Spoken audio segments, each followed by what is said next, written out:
రాష్ట్రంలో mega DSC పేరుతో నిర్వహించిన టీచర్ల నియామకాల్లో భారీ కుంభకోణం జరిగిందని వైఎస్ఆర్సీపీ రీజనల్ కోఆర్డినేటర్ మాజీ మంత్రి కురసాల కన్నబాబు ఆరోపించారు. శుక్రవారం కాకినాడ కలెక్టరేట్ లో జాయింట్ కలెక్టర్ అపూర్వ భరత్ కు డిఎస్సిలో జరిగిన అవకతవకలపై పూర్తి విచారణ చేపట్టాలని వినతి పత్రం అందజేశారు. ఈ సందర్భంగా ఆయన మాట్లాడుతూ డిఎస్సి పరీక్ష రాయకుండానే, ఎటువంటి డిగ్రీ అర్హత లేకుండానే, ఆటల్లో ఎటువంటి ప్రతిభ కనబరచకుండానే maths, science, social, English, Hindi టీచర్లుగా చంద్రబాబు సర్కార్ వందలాది మందిని నియమించేసిందని ఎత్తి చూపారు. జిల్లా కాలేజీ, విశ్వవిద్యాలయ స్థాయి పోటీల్లో పతాకాలు గెలవకపోయినా ఎమ్మెల్యేలు, ఎంపీలు అధ్యక్షులుగా ఉన్న క్రీడా సంఘాల చేత సర్టిఫికేట్లు ఇప్పించి ఉద్యోగాలు ఇచ్చేశారని ఆధార సహితంగా వివరించారు. ఇందుకోసం జీవో నెంబర్ 4, జీవో నెంబర్ 47లను తీసుకువచ్చిన చంద్రబాబు సర్కార్ నియామక ప్రక్రియ పూర్తి కాగానే వాటిని రద్దు చేసి కొత్త జీవోలు తీసుకువచ్చిందని ఆగ్రహం వ్యక్తం చేశారు. డిఎస్సి నియామక ప్రక్రియపై సిబిఐ విచారణ చేపట్టాలని డిమాండ్ చేశారు. దాదాపు 3.5 లక్షల టీచర్ అభ్యర్థుల జీవితాలకు సంబంధించిన ఉపాధ్యాయ నియామకాలపై ముఖ్యమంత్రి చంద్రబాబు నాయుడు స్పందించాలని, విద్యాశాఖ మంత్రి నారా లోకేష్ తక్షణమే రాజీనామా చేయాలని డిమాండ్ చేశారు. ఈ కార్యక్రమంలో కాకినాడ జిల్లా అబ్జర్వర్ సూర్యనారాయణరాజు, మాజీ మంత్రి తోట నరసింహం, మాజీ ఎంపీ వంగా గీత, దౌలూరి దొరబాబు, మాజీ ఎమ్మెల్యే ద్వారంపూడి చంద్రశేఖర్ రెడ్డి, జిల్లా పరిషత్ చైర్మన్ విప్పర్తి వేణుగోపాలరావు, మహిళా అధ్యక్షురాలు వర్ధినేడి సుజాత, సిటీ అధ్యక్షురాలు సుంకర శివప్రసన్న, మాజీ కౌడ చైర్మన్ రాగిరెడ్డి చంద్రకళ దీప్తి తదితరులు పాల్గొన్నారు. రాష్ట్రంలో ప్రజల పక్షాన ప్రతిరోజు గళం వినిపించడం కోసం వైఎస్ఆర్ పార్టీ సిద్ధంగా ఉంది. ఈ రోజు నుంచి డిఎస్సిలో, ఈ రాష్ట్రంలో డిఎస్సి 2025 నియామకాల్లో జరిగిన అక్రమాలపైన పెద్ద ఎత్తున వైఎస్ఆర్ పార్టీ ఉద్యమించిపోతూ ఉంది. దానిలో భాగంగా ఈ రోజున జిల్లా కలెక్టర్ గారిని కలిసి మా అన్ని నియోజకవర్గాల నుంచి కోఆర్డినేటర్లు, ముఖ్యమైన నాయకులు, జిల్లా పార్టీ పరిశీలకులు అందరం కూడా ఒక విజ్ఞాపన పత్రం ఇచ్చాం. ఇప్పుడు కలెక్టర్ గారు ఆయన ఆఫీసులో లేకపోవడంతో జాయింట్ కలెక్టర్ గారు విజ్ఞాపన పత్రాన్ని తీసుకున్నారు. ప్రధానంగా మేము 4 డిమాండ్లు చేస్తున్నాం.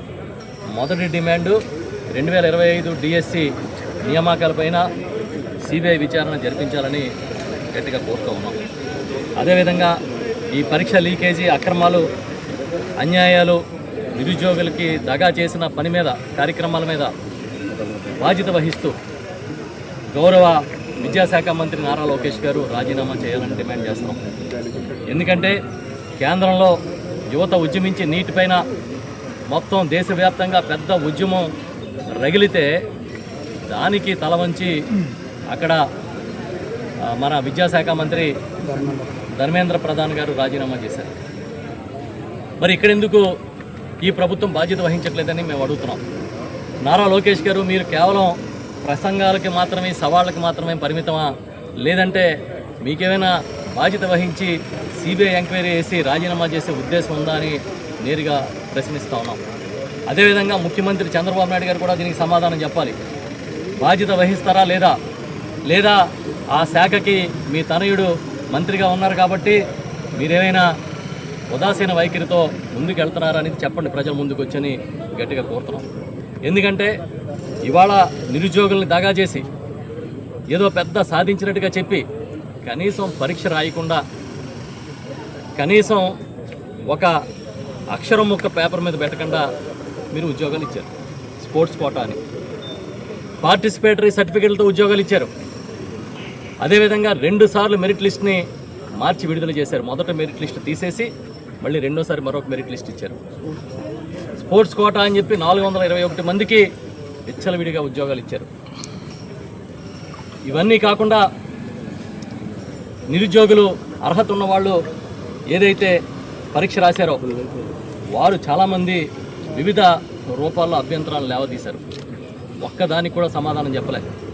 మా నాయకుడు జగన్మోహన్ రెడ్డి గారు ప్రెస్ మీట్ పెట్టి ఆధారాలతో సహా నిరూపించారు. ఆధారాలతో సహా అక్రమాలు జరిగాయి. ఒక అవుట్సోర్సింగ్ ఉద్యోగి నవీన్ అనే ఆయన కృష్ణా జిల్లా టాపర్గా చూపించి మళ్ళీ 2వ మెరిట్ లిస్ట్ వచ్చేటప్పటికి దాన్ని మార్చేశారు. ఎందుకు ఈ విధంగా జరిగిందనేది కూడా మేము ప్రశ్నించాం. అదేవిధంగా డిజిటల్ యాక్సెస్ ఎవరి చేతిలో ఉంది? ప్రశ్నాపత్రం ఎంతమందికి చేరింది, లీక్ అయిన పేపర్తో ఎంతమంది పరీక్ష రాశారు, ఎంత డబ్బులు చేతులు మారాయనేది ఇవాళకి మీరు విచారణ చేయలే. ఏదో తూతు మంత్రంగా ఒక కేసు కట్టి బెయిల్ ఇచ్చారు. మేము ఆడియోలు విన్నాం, ఛానల్స్లో చూసాం. 15 లక్షలకి ఉద్యోగానికి బేరం ఆడుతున్న వ్యవహారం స్వయంగా ఈ రాష్ట్ర ప్రజలందరూ చూశారు. మరి మీరు ఎవరి మీద చర్యలు తీసుకున్నారని అడుగుతున్నాం. ఎందుకు చర్యలు తీసుకోలేదు అని గట్టిగా డిమాండ్ చేస్తున్నాం. అర్హతలు కలిగి పోస్టులకు సంబంధించి పరీక్ష రాయడం తప్పనిసరి కదా. అలాంటప్పుడు ఏ పరీక్ష రాయకుండా స్పోర్ట్స్ కోటాని ఎలా ఇస్తారు? ముందు సడలింపుగా ఒక జీవో ఇచ్చి ఆ తర్వాత మళ్ళీ మీకు కావాల్సిన వాళ్ళందరినీ లోపలికి తీసుకున్న తర్వాత ఆ జీవోని మార్పు చేసిన వ్యవహారం కూడా బయటకు వచ్చింది. ఎందుకు దీని మీద మీరు నోరు మెదపట్లేదని అడుగుతున్నాం. మొదట ఇచ్చిన జీవో సరే ఇది అనుకుంటే అది రద్దు చేసి మళ్ళీ తర్వాత ఇంకొక జీవోని ఎందుకు తీసుకొచ్చారు? ఇది అక్రమమా కాదా అని ఈ రాష్ట్రంలో నిరుద్యోగులు యువత ప్రశ్నిస్తున్నారు.